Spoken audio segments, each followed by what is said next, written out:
This is the Tokyo Underground Cathedral. Located 72 feet below the city, its purpose is to save Tokyo from basically sinking. Now, obviously this isn't a cathedral, if the photos haven't given that away. But it has that nickname because of just how incredible it is. Let me explain. It's actually known as the Disaster Prevention Underground Temple and is part of a 4-mile-long system of tunnels and towering 500-ton cylindrical chambers that protect North Tokyo from flooding. If you think this is a bit excessive, then all you need to do is look at the geography and history of Tokyo to know why it's actually one of the city's most important as well as central accomplishments. Beneath the concrete and shining lights of a megacity, Tokyo is water. The city is located on the Kanto Plain, which is intersected by the major rivers of Edogawa, Nakagawa, Arakawa, Kandagawa, Megurugawa, and Tamagawa, while having dozens of tiny ones crisscrossing it as well. This is a good thing, don't get me wrong. I mean, most of the world's greatest cities are located near large bodies of water for a reason. But for Tokyo, it's so much so that it's almost a curse. And it doesn't help either that the Kanto Plain is surrounded by mountains, including the Japanese Alps and the Tanzawa Mountains, which act as natural barriers, trapping weather systems and preventing them from moving further inland. You get where I'm going here. Yeah, while Tokyo went from a fishing village to a hub of political power in the past 5 centuries due to its access to waterways, this much water now also threatens the city's downfall. According to Japan's Ministry of Land, Infrastructure, Transport and Tourism, which is in charge of flood control, about 60 million people, or half of Japan's population, live on the 10% of land that would sink below river level in the event of a flood.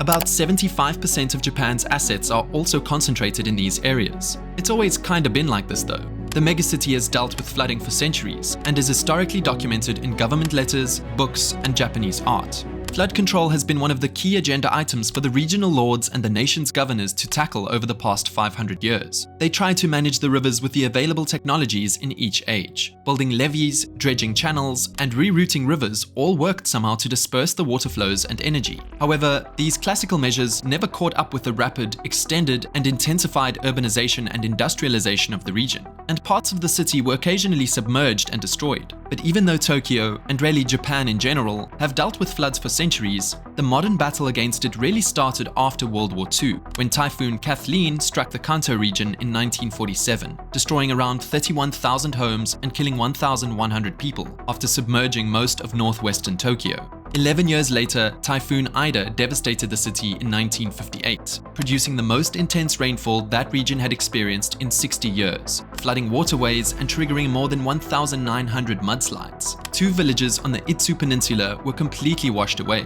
and that's not even all. A record-breaking number of houses, most of them new, were damaged by floodwaters, leaving more than 500,000 people homeless and 1,200 dead. And then again, just a year later in 1959, Typhoon Vera hit, the strongest and deadliest typhoon on record to make landfall on the country. Just with these photos, you can basically see what happened. Over 1.3 million people were displaced and 5,000 killed as a result of the floods. And it was actually this typhoon that finally sparked national awareness and set into motion the development of flood defenses to protect the country. It's been so important that even in the 60s, when the Japanese were still recovering from the war, the government was investing 6 to 7% of the national budget on disaster and risk reduction. And for a while this worked. There weren't many super destructive typhoons or floods like there were before. That was at least until 1991, when a particularly catastrophic flood submerged 30,000 homes over 40 square miles and killed 52 people. It was this flood that led to the start of the construction of the Metropolitan Area Outer Underground Discharge Channel in 1992, which also included the underground cathedral as part of it. It was completed in 2006 after 14 years of construction, becoming the world's largest diversion floodwater facility and costing only $2 billion.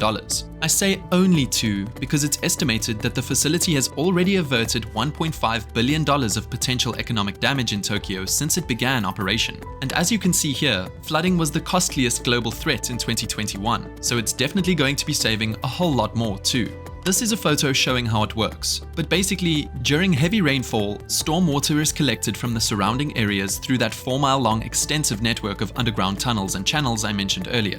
The collected stormwater is then channeled into large underground reservoirs and chambers, most notably the underground cathedral. Just to put into perspective how large this cathedral is, the water falls into one of 5 230-foot tall cylindrical tanks spread across the channel's length. Each of these tanks is big enough to accommodate a space shuttle or even the Statue of Liberty. Yeah, that's up to 16 million gallons of water. This helps reduce the strain on Tokyo's drainage systems as a temporary storage and prevents flooding in densely populated areas. Before being discharged into rivers, the drained water is stored in a huge, 580-foot long, 260-foot wide pressure-controlled tank designed to perform multiple functions, including easing the force of running water and adjusting water pressure that could change sharply if a water pump breaks down. The ceiling of the water tank is supported by 59 pillars, which are 60 feet tall and weigh 500 tons each. An inside look at the tank structure conjures up the image of a temple below ground, hence the cathedral name as well. Finally though, the stored floodwater gets discharged into the large Edo River, which can handle the volume with more ease, and at a rate that's hard to even comprehend.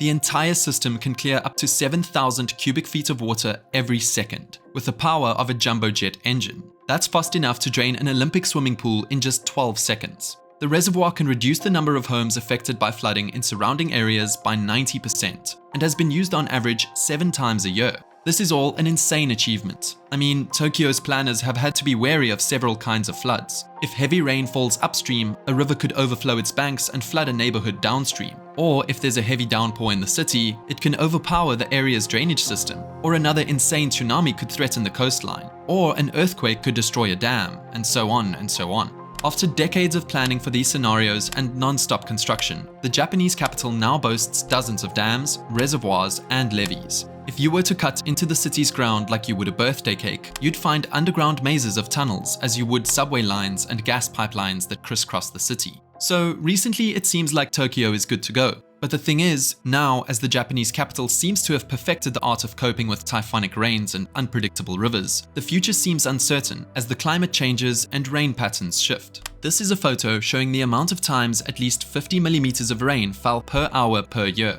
And as you can see, it's steadily been increasing. This also happens to be the amount of rainfall per hour that most of Tokyo has been designed to withstand. But estimates suggest that over the 21st century, rainfall in Japan could increase by 10%, and in the summer, that number could go up to 19%. Meanwhile, on the surface, warming temperatures are accelerating a rise in the sea level. Japan's shoreline has risen at an annual rate of 3 millimeters since 1993, and it's predicted to increase even more.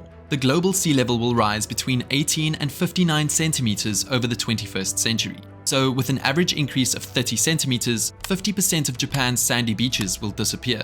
Sea level rises also contribute to beach erosion and typhoons, which is in line with Japan's meteorological agency saying that the number of typhoons a year that threaten Tokyo has jumped 1.5 times in the last 4 decades. The Tokyo city government has tried accounting for this. In 2016, it added the Furukawa Reservoir, a 2-mile-long tunnel that can hold 5 million cubic feet of water, to its list of flood prevention systems. But it's still not enough. So what's the long-term solution?